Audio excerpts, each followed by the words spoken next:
occupational hazard of being like a reviewer is you become like crazy obsessed fangirl about everything, and then you're just like, these are your friends. You just hung out with them, or you just talked to them. Like, why are you obsessed with them? Then you got to realize, that these are like, Ricky, chill down. You're gonna be like, literally, they're on your Facebook. You talk to them every day. It's fine. So we're weirdos, but we love seeing people create awesome stuff. And I guess one of the best things that happened to us from this pandemic, and once again, like you said, it's like, oh, are you allowed to have great things happen? And I think we have to, because we met some great people. We're making new friends. We're writing this book. We were gonna quit. Like, our plan before the apocalypse started was like, we quit. Yeah. We're hanging up our review hats and we're taking a break, and we're not going to review at least for the rest of this year while we regroup and get ourselves together. And then a friend of ours was doing a show, and we were like, okay, well, we can't miss their show. Let's see what it's all about. And then it snowballed, and here we are. So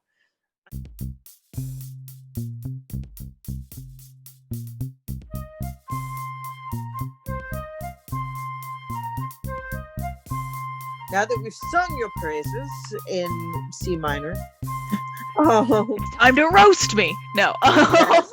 Actually, you're about to be barbecued. You almost flambéed yourself, so that's fine. Roasted Jenny. I'm telling you, it needs to be in the cookbook. Roasted. Fire roasted Jenny. Crispy Jennies. I don't even know what they'll be. It'll be like some kind of fried potato, but it has to happen. Oh, if it helps, I've done a few kitchen fires in my lifetime. It happens to all of us. Yes. Baking soda is your friend if you have it in the cabinet. Yeah. Well, it's another tribute to just like the coolness of Bard Brunch that like your guest comes on and goes, by the way, what you did wrong. And here's Shakespeare. Here's a cooking tip and also Shakespeare. So we love it. Okay, our take 5. Are you ready? Ready. Our first question is always, what turns you on about the theater? What resonates with you? What hits you? What sticks with you? I'm all about a shared audience experience. I really am. That's why I love doing shows on StreamYard instead of on Zoom out to links, because at least you could see the comments of the audience and have that still community vibe. I love theater because I just love having a big shared experience with a bunch of people I don't know. That's why I loved going to the movies back when movies were a thing that you could go out and do. That's why I stopped focusing on film when I moved out here and switched back into theater, because those were my roots, but also like it's more fun, I feel like. I love that.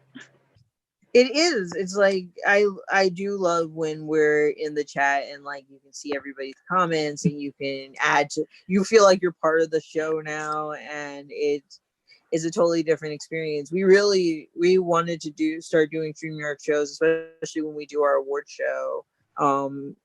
We're just scared. We might have bitten off more than we can chew with that, because people are like, is my show nominated? I'm like, I don't know yet. We have to reread all the reviews. Yeah, well, we keep telling you this is like a very just Weird Al parody of like an award show. It's just our fake ass awards, but then I'm like, oh crap, there are no award shows. So then this is the award. This is the award show. We did it. I keep making a joke. I'm just gonna gold plate like spray plungers with gold spray paint. But I'm afraid that would become the traditional award. Because if you didn't get your golden plunger from Ricky and Dana, did you even win? Did you even do theater this year? Yeah. So we love that. We love that all your shows. I say all your shows are interactive. I'm Your Hamlet wasn't interactive. You could do it interactively, but it wasn't. But most of your shows are interactive, and that's really cool. We do love StreamYard for that. We wish they had an app. Like that's our only like. Because we're on a phone and we're like, this is tricky. Yeah, their phone adaptability has gotten a lot better, but it needs an app instead of a mobile version on the website. Yes. Yeah. Yes, though that's the dream. But yeah, no, I love that because the shared audience, the gasp, that was one of the things that was kind of missing. We're talking about ourselves again. No, I'm not sorry. You're welcome. Um, we did this thing of our grad school was doing education via Zoom, and one of the things you miss is that when people agreed with feedback people were giving, we do snaps, and you couldn't hear the snaps now. So in the chat of Zoom, it was like snaps, snaps, snaps, and it helps. It became like its own word when you say I snapped at that now or snapped at this that, because we would imagine we were guest responders. We were embedded reporters and we didn't get paid because we were getting free content, but we were the guest responders. So we would start saying something and all of a sudden you just see the chat notification thing come up like and it's all it is like snap that snap. So yeah, we love that. We love audiences and seeing and hearing people react when you react the gaff. You know, we come from a tradition of like African American theater, which is the great oh no she didn't, girl run. The second question, as we all around the mulberry bush, what turns you off about theater? What like just doesn't resonate with you? You don't like it, you wish it would go away? Scheduling, like I love scheduling, but working with everyone else's schedules to build like a comprehensive rehearsal schedule that we can all show up to is a beast. I hate it so much. It's so difficult because everyone I work with is either like a bartender or a host in like the before times, either a bartender or a hostess. So they work like in the evenings, or a nanny, or they have like a 9-to-5 job. So like a lot of times there were some shows that I did where people did not meet until the week of the show. It was very stressful. Yes. So stressful. We have literally been there. Yeah. I have literally been. Yeah. Yeah. So yeah, trying to get people like you and me, because I'm considering us exactly the same now. We're sisters. People like you and me, we probably have like our schedule and our calendar on our computer and everything written down somewhere, and we're like, we know where we're at 8:00 Tuesday. Yeah. Now, how about everybody else? And then it's like, yes. So we completely get that. Okay, a moment of failure in your career, and what did it teach you? Ooh, I block out my failures. Let me try and dig into my to my vault here. I know in 2019 we did a Shakespeare show, an on-stage live Shakespeare show. And it was part of our Shakespeare collection. And what we do with that is we put LGBTQIA characters in some classic works for the much needed representation, because it's all a bunch of like straight cishet people doing straight cishet things. That's what Shakespeare shows are. So we try and just like change the genders of characters, stuff like that, change the gender identity of some characters, so that way it's a lot more inclusive. But anyway, we had our lesbian taming of the shrew, which not only was super fun, but also it fixed a lot of problems with the show, honestly, because it's a very like abusive, like I'm the man, you're the woman, la la la. If it's two characters of the same gender, it takes a lot of that out of it. So it makes it less of a like man-woman power struggle. It makes it just these two characters who are both kind of douchebags trying to be less douchey for each other. That being said, lesbian taming of the shrew is very hard to market because a lot of people have like bad gut feelings about taming of the shrew this day and age, as it is anyway, because it's really abusive and gross. Thanks, Shakespeare, for giving us that show. But also the people who do like Taming of the Shrew didn't like the gay aspect of it, and the people who didn't like Taming of the Shrew just didn't want to hear anything about it. So it was very hard to market, and we wound up our final like 3 performances just opening it up for free for anyone to see, because like no one was buying tickets. And it was this weird like personal failure for me, because like our first couple of performances we had more people on stage than in the audience, and I was like, oh god, all of these actors who worked so hard. We have a 13-person cast and they were working so hard, and we have such beautiful costumes and everything is so great, and now they're doing it to no one, and this sucks.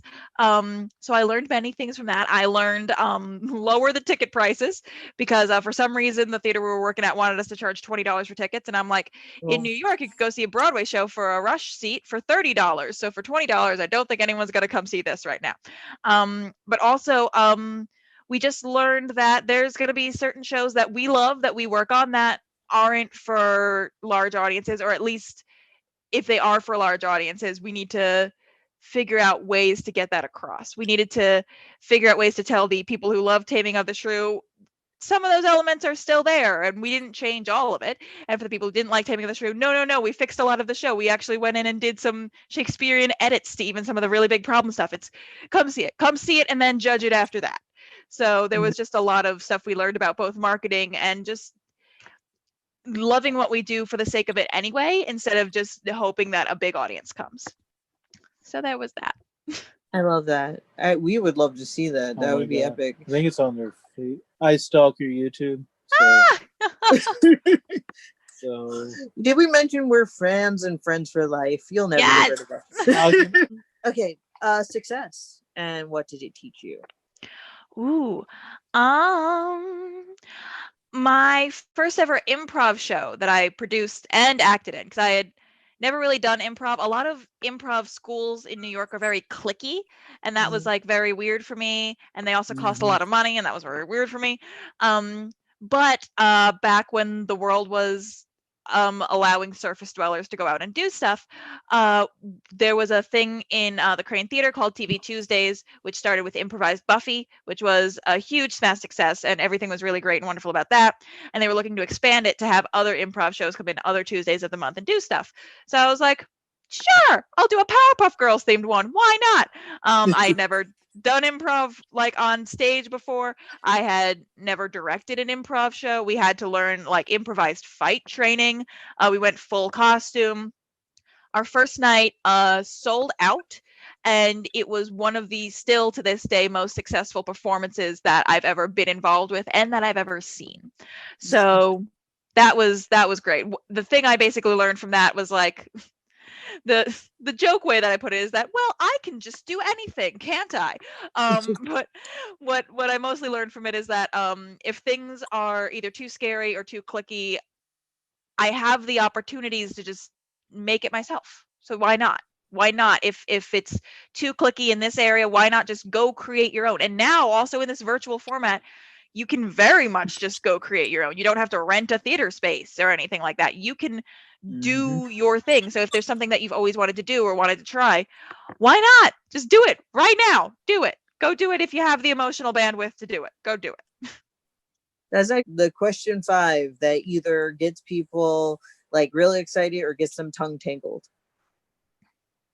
40 years from now, there's a not digital theater, but a theater, just theater in general, textbook that kids have to study before they're allowed into the great theaters of the world. And in that textbook, there is a Genny Yosco rule. What is that rule? Lighting. You need lighting. I can't keep seeing shows in the dark anymore. You need lots of lighting. I have 5 lights on me right now. I love you so much. Oh my god. Yes.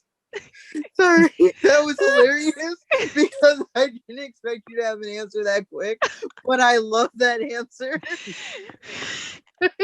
Lighting. Okay, there's a backstory to that. Is there like more than one? You better tell me what, either there's one show or like there were 10 shows in a row where you were like, I need to find the lighting designer. I can't tell you how many shows I've seen that either were live shows and like I thought the camera quality was really grainy until the lights went out and they turned on their indoor lights and all of a sudden I could see everything clear as day. And I'm like, oh, you just had no lights on your face, so I couldn't see what was happening to your face. There was that. But also a lot of the editing that I have to do, sometimes it's just easier if there's a bunch of screens on a bunch of screens on one screen for everything to have about the same like tonal quality, because if one is really dark, no one's going to pay attention to that. So I'm constantly having to brighten things all the time. And if you just had that, even Elf Cosmetics has a little ring light that you clip onto your phone. It is, I think, $5 possibly. And you just clip it. Has 3 different lighting settings, and that's perfectly fine. I use that for bar brunch. And you need lighting. I need to see your face. I want to see your face. I am this close to your face. Let me see your face. When we did our fundraiser, we were gonna break it up into 4 things. We had to like get our URL finally, which we gotta go. We gotta actually go get it. But $100, 1/4 of the money is we have an office in the back that we're renovating. We're renovating. We got to put new floor and everything down, and then. Well, one of them was like going, I guess we're trying to get a ring light. We do have a YouTube channel. As we're recording where we're like, we need actual light and sound and a mic, and because like the running gun thing was working and then it got bigger and we're like, oh, we might need less run and less gun. Yeah. So yeah, lighting is huge. We've seen so many shows where like there are shows where we're watching them and I'm like, Ricky, did you turn up the lighting on your phone? And he's like, let me check. And it's like on high. And we're like, what are we looking at? Why is there no light? And you're right. A ring light from Elf, which is one of the things we were going to get for our phone. And then we want to get like a really good ring light. Like, right. You need it, especially like, we can claim the run and gun thing, but like if you're doing shows on right. digital, it's like, please more light. Please. Just a bit more light. And like you need more light than you think you're ever going to need too. Like for the Estrogenius Festival, one thing that we actually had to have a sit down and conversation with before any of the shows went off was that dancers love low lighting. They love lighting so like moody and dark and wonderful, but on a camera it's going to pick up as nothing. So it needs to be like obnoxiously bright to them for it to actually translate into the audience watching at home. And it was like something that we actually needed to go over with like the tech and all of the people who will be talking to the artists too. It's like, yes, I know you have a vision. This vision is just going to look like a black screen over here. But look, if we turn the brights up to this obnoxious rate, it now looks like on screen what you wanted to look like if it was a live thing. It's a trick. It's all a trick. We just need lots of lighting. Oh, I think we're all out of questions, but is there anything you need us to plug or talk about, or? I think we talked about everything. I think we did. The ending. We love you. You know that. If you need anything, if you're like, hey, I'm about to do a show, but I'm not sure how it's gonna go, we'll read it. We'll give you notes. We do all of the above, but we mean it when we say you're a friend, and when you're a friend for life. Like, you know, if we get that afterlife thing figured out, we'd say that even longer. right? Even longer than life.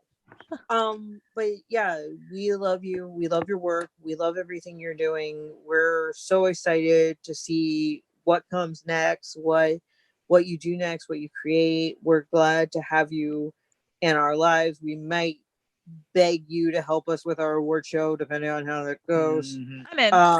You're in. You're in. She says she's in. It's too late. You can't take it back. We're recording. Just so you know, I can't even afford them. So no, they cannot. I am an expensive social media manager. I'm married to them literally because I can't afford. It's like, will you marry me? I can't pay you to do your job. Anyway, we love you, and we're so excited because even though you've been doing this for years now, we also like your star is still rising. You need anything personal, professional, let us know and we will be there and we will try to help in any way. Our phone is going to give us the you're at 10%, get off the phone with Genny warning. Same with my computer. So so we will talk to you later. We will obviously keep messaging you on Facebook. We love you. Take care of yourself. Take care of your mom. Hug Chris for us. We will talk to you later. Talk to you later. Bye. Thank you so much for having me on. No problem. We love you. Bye. Bye.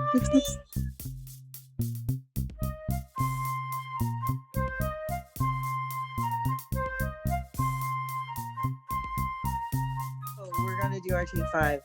But to sum up, yeah, we're glad to know you. We're glad you're in our lives. We're glad you're doing all these crazy things, you crazy person, and we will keep following because it's really cool what you're doing and how you're doing it. Oh, that's what I want to talk about.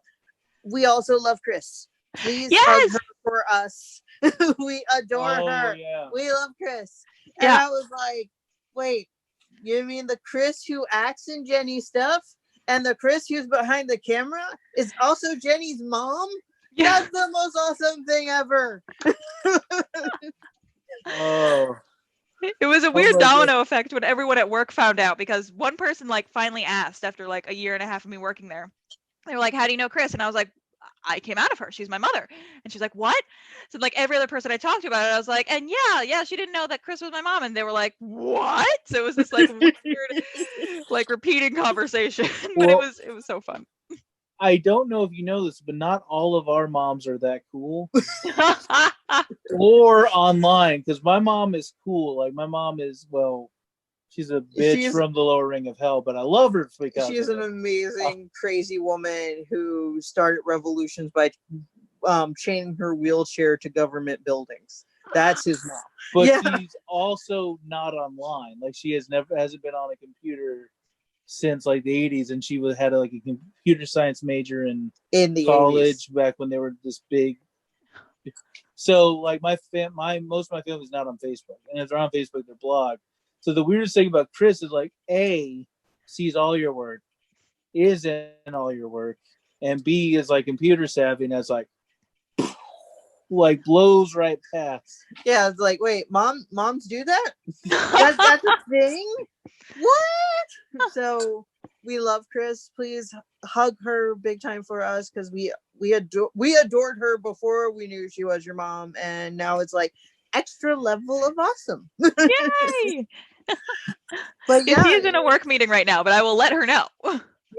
and like her playing Wyatt. yes, that was like one of our favorite parts and was hilarious, and we're like, wait, and she just jumped in the role like, yeah, sure, I'll do it. And yeah, she like requested it. I had sent the script to her after I was done writing it, and I was like, who should play this part? I know who everyone else is going to be played by, because I'm gonna lightly bully my friends into doing this, but I don't know who should play this part. And she read it and she was like, me?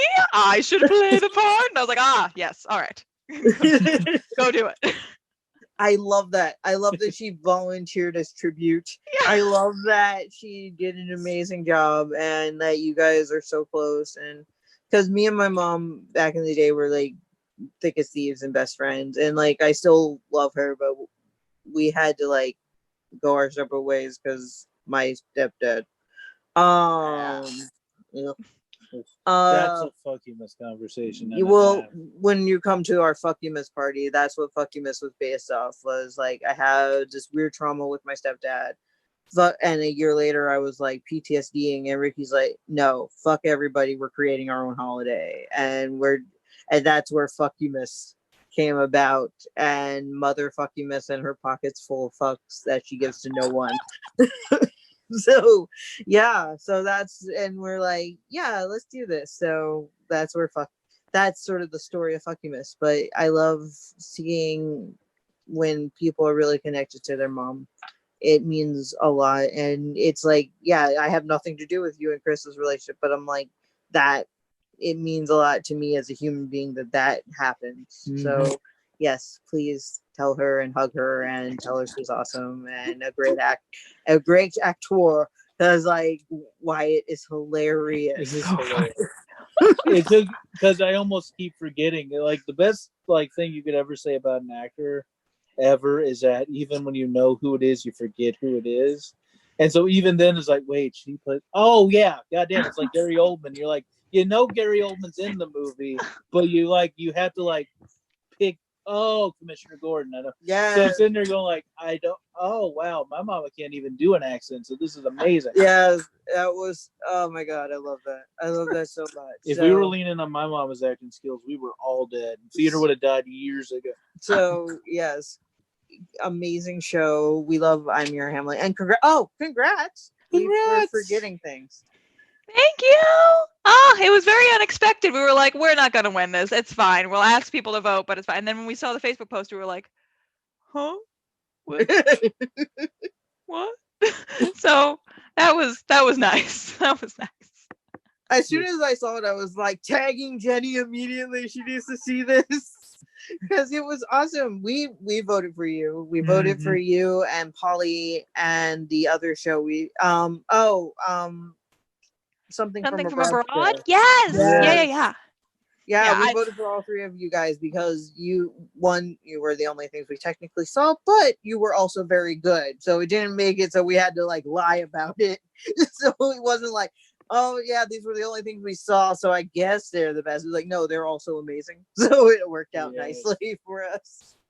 But we were so like, this is one of those times where I'm like, as your friend, I'm like, I'm so proud of you. But then like, that's weird. Am I taking your credit? So no, I'm super proud of you. Yes. Super proud of you. Proud to know you. Proud to be like, that's my friend. That's my friend Genny. She creates amazing theater. She's over there winning awards and stuff. Yeah, no, I know her. So we were super proud of you. We knew it was amazing and it deserved more awards, and we hope you keep doing it and it goes places. And sequel. Yes, sequel. Because them reading Hamlet was hilarious. A sequel to this would be awesome. And no matter what happens with it, it's a fun show. It's a fun show. It's for all of us who've had to do that kind of shit theater in online, anywhere. Like I swear, it was just the same soap opera I've lived in, just different cast. Because we all know that guy's like, I think we've all fucked that guy. Yeah, I think we all have. You dated him for 2 years in college, and I'm like doing the math on college. I'm like, they did, but I didn't know college was that long. And I'm doing like theater romance math. And I'm like, yeah, that adds up. Just add the count. Carry the Hamlet doing the I got it. So yes, we. Hey guys, if you like what we just did, there's going to be plenty more coming up. Please like, comment, subscribe. Our Venmo is in the description. Please support us if you can. Our cats need the money.